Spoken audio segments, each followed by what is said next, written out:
கிறிஸ்துக்குள் மிகவும் பிரியமானவர்களே, கர்த்தராகிய இயேசு கிறிஸ்து நாமத்தினாலே உங்களை வாழ்த்துகிறேன். வேதத்தில் ஒரு பகுதியில் இப்படி கொடுக்கப்பட்டிருக்கிறது. இஸ்ரேல் ஜனங்கள்லாம் எகிப்திலிருந்து அவங்க கடந்து வரும்போது அமலேக்கியர் அவங்களுக்கு வழி கொடுக்காம அவங்க கூட சண்டை போடுவாங்க. சண்டை போட்டு மறித்து அவங்க கூட இது பண்ணுவாங்க.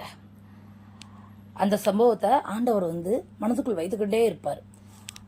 அதுக்கப்புறம் சவுல் காலத்தில் சவுல்ட்ட ஆண்டவர் அமலேக்கியர் கடந்து வரும்போது சொல்லுவார், நீ அந்த அமலேக்கியரை ஒருத்தரை கூட விடாமல் எல்லாவற்றையும் நீ நிர்மூலம் பண்ண, ஆடு மாடு மனுஷங்க எல்லாவற்றையும் ஒன்றை கூட விடாமல் நீ எல்லாவற்றையும் அழிச்சு போடணும்னு ஆண்டவர் சொல்லுவார்.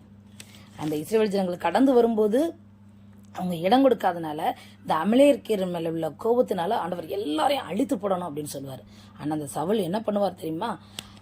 யுத்தத்தில் ஜெயிச்சிருவார். அதில் இருக்கிற முதல் தரமான எல்லா பொருட்களையும் அவர் எடுத்து வைத்துக் கொள்வார். ஆடுகள் எல்லாவற்றையும் அவர் எடுத்து வைத்துக் கொள்வார். அப்போ சாமுவேல் கேட்கும்போது, நீர் என்ன செய்தீர், இந்த காரியத்தை ஏன் இப்படி செய்தீங்க அப்படின்னு கேட்கும்போது, ஆண்டவருக்கு பலியிட வேணும் அப்படின்னு அவர் சொல்லுவார். பிரியமானவர்களே, ஒரு வேத வசனம் இப்படியாக சொல்லுகிறது. 1 சாமுவேல் 15 அதிகாரம் 22 அதற்கு சாமுவேல், கர்த்தருடைய சத்தத்திற்கு கீழ்ப்படிவதை பார்க்கிலும் சர்வாங்க தகன பலிகளும் கர்த்தருக்கு பிரியமாயிருக்குமோ? பலியை பார்க்கிலும் கீழ்ப்படுதலும் ஆட்டுக்கடாக்களின் நிலத்தை பார்க்கிலும் செவிகொடுத்தலும் உத்தமம். பிரியமானவர்களே, அவன் ஆண்டவருக்கு பலி குடிக்க வேணும்னு சொல்லி அதை எடுத்து வச்சான்னு சொல்லுவான். ஆனால் ஆண்டவர் என்ன எதிர்பார்க்கிறார்? ஆண்டவர் சொன்னதை நம்ம வாழ்க்கையில் நம்ம செய்கிறவங்களா காணப்படணும். ஆண்டவர் சொன்னதை செய்யாமல் நம்ம காணிக்க கொடுத்துடலாம், ஆண்டவரை ப்ளீஸ் பண்ணிடலாம், எல்லாம் செஞ்சிடலாம் அப்படின்னு நம்ம வாழ்க்கையில் நம்ம நினைக்கவே கூடாது.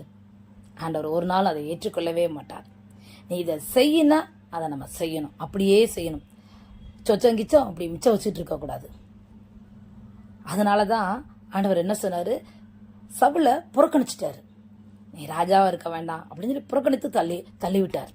பாருங்க, அப்படிப்பட்ட நிலைமை நம்முடைய வாழ்க்கையில் நமக்கு வரவே கூடாது.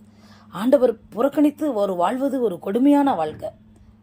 அந்த புறக்கணிப்பு நம்ம வாழ்க்கையிலே வரக்கூடாது. ஆண்டவர் நம்ம வாழ்க்கையில் என்ன இடைவிடுறாரோ, என்ன சொல்கிறாரோ அப்படியே செய்யுங்கள். இதை செய் மகளே அப்படின்னு சொன்னால் நீங்கள் அப்படியே செய்யுங்க. அப்போ தான் அவர் கருத்திலிருந்து நன்மைகளையும் ஈவுகளையும் இரக்கங்களையும் நாம் பெற்றுக்கொள்ள முடியும். ஆமென். அந்த இயேசுவை நம்புங்கள், விசுவாசியுங்கள், ஏற்றுக்கொள்ளுங்கள். தேவன் தான் உங்களை ஆசீர்வதிப்பாராக. ஆமென்.